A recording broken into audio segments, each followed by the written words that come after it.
ise neden hep 3?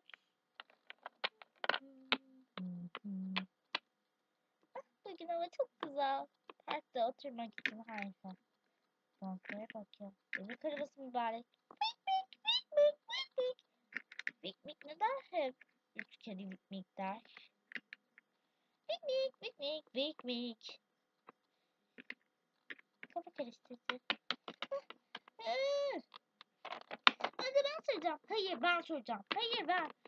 Nasıl bir kadın adını kalsam yanına alacağız 3 şey nedir? Hayır benim sorum cevapla.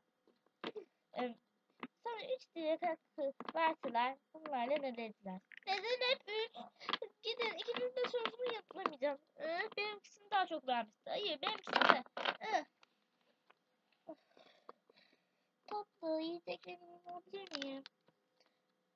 4 tane yiyeceğim var ama yani 4 tane besinim var ama bir tanesini ben aldığımda 3 tane seçeneğim var. Neden hep 3? Ben de defterime 3 tane resim çizmiştim. Neden? Neden hep 3? Neden?